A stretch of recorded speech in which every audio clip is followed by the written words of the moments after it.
नमस्कार, आप देख रहे हैं प्रदेश समाचार। आइए रुख करेंगे प्रदेश की कुछ खास खबरों पर। इस वक्त की बड़ी खबर झांसी से आ रही है। पहलगाम की घटना का बदला चुन चुन कर लेगी सरकार। जातीय जनगणना पर केंद्रीय मंत्री अनुप्रिया पटेल का बड़ा बयान। कहा, कांग्रेस व उसके सहयोगी दल क्रेडिट लेने का कर रहे प्रयास। जनता जानती है क्रेडिट की होड़ सिर्फ सियासी चाल। पहलगाम हमले पर कहा, आतंकियों व उनके आकाओं को चुन चुन कर सजा देगी सरकार। कहा, भारत आतंकवाद के खिलाफ नहीं टेकेगा घुटना। अपना दल की अनुप्रिया पटेल झांसी शादी समारोह में शिरकत करने पहुंची थी। भ्रष्टाचार है, ये इस समय जवाब देने का समय है। हम डिप्लोमेटिक स्टेट ले रहे हैं, कदम उठा रहे हैं। पानी और मीडिया कोर्ट बना दिया इस तरीके से क्या देखिए, माननीय प्रधानमंत्री जी ने पूरे देश को स्पष्ट संदेश दिया है कि पहलगाम की घटना के जो भी जिम्मेदार हैं उन आतंकियों को भी और उनके सरपरस्तों को भी सरकार चुन चुन कर सज़ा देने का काम करेगी और उन्हें उनकी कल्पना से बड़ी सज़ा मिलेगी। और मैं देशवासियों को आपके चैनल के माध्यम से यही विश्वास दिलाना चाहती हूँ कि ये प्रधानमंत्री नरेंद्र मोदी जी के नेतृत्व वाली सरकार है। आतंकवाद के लिए हमारी सरकार की ज़ीरो टॉलरेंस की नीति है।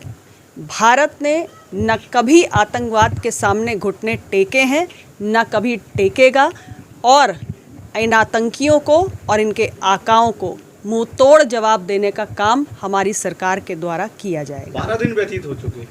सरकार अपने माननीय प्रधानमंत्री जी इस विषय पर पूरे गंभीर हैं। सरकार लगातार एक आपकी सरकार ने काम किया जातीय जनगणना वाला, उसको लेकर के क्रेडिट लेने की होड़ विपक्ष में मची हुई है। कोई कह रहा राहुल गांधी के दबाव में लिया गया, सपा कह रही हवाई दबाव में है।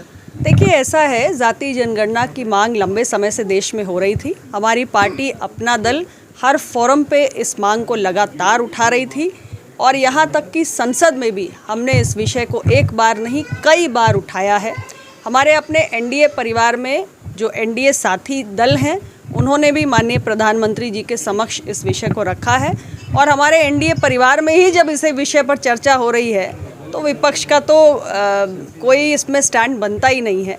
और माननीय प्रधानमंत्री जी ने सामाजिक न्याय के जुड़े हुए विषयों पर हमेशा त्वरित फैसले किए हैं, संवेदनशील होकर निर्णय किए हैं और ये भी एक ऐसा विषय है जो एनडीए के परिवार में हम लोगों ने उठाया और प्रधानमंत्री जी ने इसे संज्ञान भी लिया, जातीय जनगणना का स्वागत भी किया। जब एनडीए खुद ही इस विषय को संज्ञान में ले रहा है तो इनका क्या मतलब है। कांग्रेस पार्टी के पास तो बहुत बड़ा मौका था। कांग्रेस पार्टी ने देश में 5 दशक राज किया है, यूपीए की सरकार रही है। ये तमाम छोटे छोटे क्षेत्रीय दल जो कह रहे हैं कि श्रेय लेने की होड़ में हैं, वो सब तो कांग्रेस के साथ ही रहे हैं। अगर उन्हें कास्ट सेंसस पे निर्णय करना होता तो 5 दशक कम नहीं होते हैं और ये सारे साथी दल उनके साथ थे, तो ये निर्णय तब क्यों नहीं हुआ। ये निर्णय एनडीए की सरकार में क्यों हो रहा है। तो जनता बहुत समझदार है, वो देखती है कि कौन सिर्फ चुनावी जुमलेबाजी करता है, कौन सिर्फ सियासी लफबाजी करता है और कौन वाकई में जो मांग जनता के बीच से उठ रही है उस पर निर्णय करता है। और हमारी सरकार ने कास्ट सेंसस का, जाति आधारित जनगणना का निर्णय किया है और ये देश के सामने है, इसलिए देशवासियों को किसी प्रकार की कोई गलतफहमी नहीं है। आज अजय राय ने राफेल को अब छोड़ दीजिए, मेरे पास टाइम नहीं है।